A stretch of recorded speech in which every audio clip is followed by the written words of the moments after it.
Olá, meus queridos alunos do terceiro ano, tudo bem com vocês?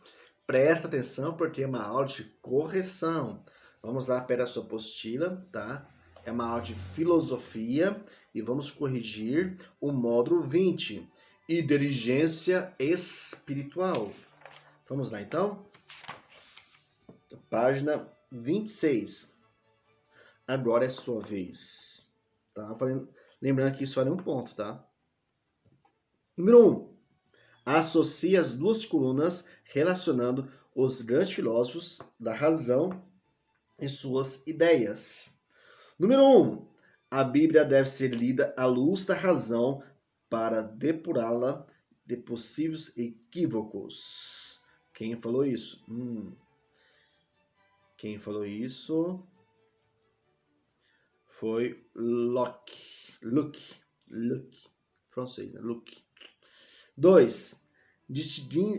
Distinguindo e separando o conhecimento obscuro que não chega a representar o que as coisas são, identificando o conhecimento claro, distinto, adequado e intuitivo. A razão revela o conhecimento perfeito. Qual dos autores que eu passei a vocês que tem essa questão assim, o caminho, o conhecimento perfeito, tá? É o Leibniz, tá bom? Leibniz. A terceira afirmação: a razão é poder totalmente autônomo, sendo capaz de ocasionar mudanças na história, mediante conflitos e contradições. É o Engel, a gente fala essa questão de relacionar com história, tá bom? E por fim, a razão é subjetiva. É capaz de moldar o mundo como racionalidade objetiva. Quem fala sobre subjetiva e objetiva, meus queridos? É o Husserl. Tá bom? Então, a resposta certa é a E de Everton.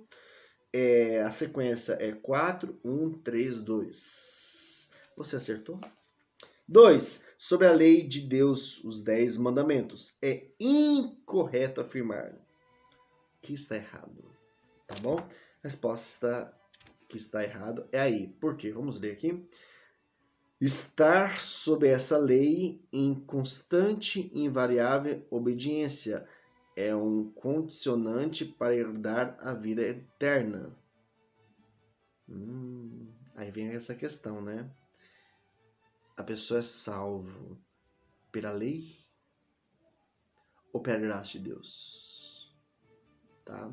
Porque aqui está falando que estar sob essa lei em constante e invariável obediência é um consonante para herdar a vida eterna.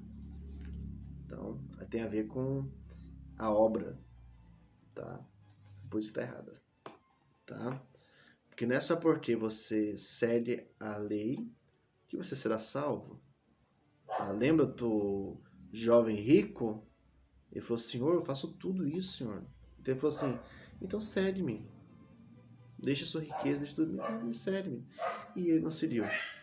Tá bom? 3. Associa as duas colunas relacionando os discursos sobre a fé e seus respectivos autores filosóficos. Tá bom? Então são outros autores, tá? A resposta certa é a C, tá? Tô vendo aqui a C. Tá, vamos ver aqui então? A fé tem o poder de levar a razão, que antes se mantinha alienada no subjetivismo, a reconhecer a sua miséria e admitir a possibilidade de transcender, deixa eu ligar essa palavra, transcender, a si mesma, compreendendo ao mesmo tempo a corrupção da natureza humana e a obra redentora de Cristo. Tá bom? Então, quem fala isso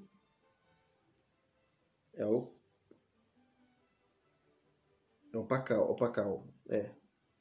Pascal.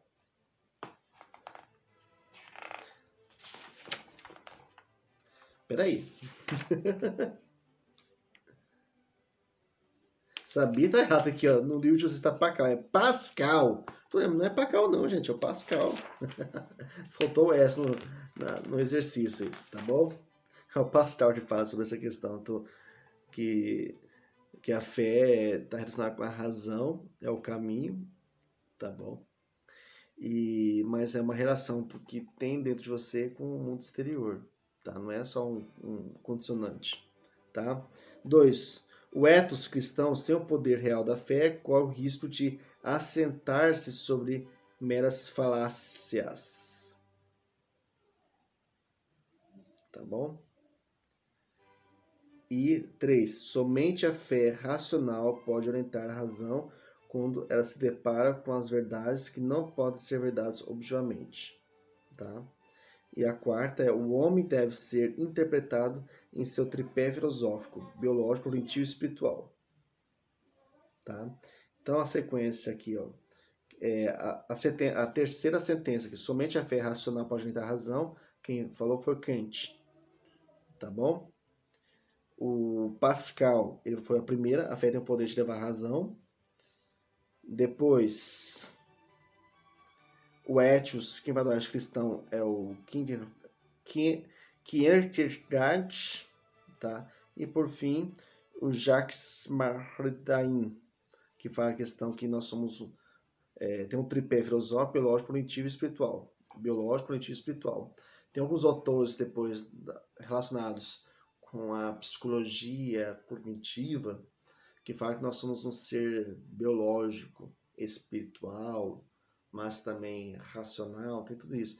Então, algumas vertentes também da psicologia, do existencialismo, também trabalham com esse pensamento.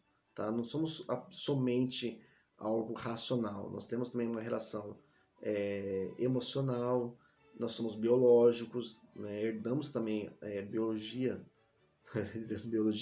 mas temperamentos, tá bom? Quem tem filhos sabe, vocês não têm filhos, né? Mas sabe que tem estudos que demonstram que a pessoa que não morou com seus pais, mas herda a forma de andar, a forma de falar, isso aí tem a ver com a biologia da pessoa, tá? Com genes. Mas também o ambiente é mais importante, tá? Vamos lá então? Jogo vestibular, número 1, tá bom? Sobre os filósofos iluministas, seus perfis e ideias assinaram a alternativa incorreta. Então é a resposta. Diferentemente de Voltaire e Diderot, Rousseau viveu o pleno iluminismo. Está errado aí. Como você vai classificar quem viveu mais com o iluminismo e quem viveu menos? Já está errado por aí. Tá bom? Suas ideias repercutem a crença nos poderes da razão. Pela razão, os homens conquistam a liberdade e a felicidade sobre a política. Então, já começa errado aí, tá bom? Então, a resposta incorreta, mas que deve ser marcada, é a A. Número 2. O iluminismo afirma, a gente está falando sobre o que consiste o iluminismo, tá? A resposta certa é a C, que a razão é capaz de evolução e progresso, e o homem é um ser perfectível. Tá? Lembrando que o iluminismo foi um movimento intelectual que foi contra o absolutismo, tá bom? E utilizava como a importância da razão.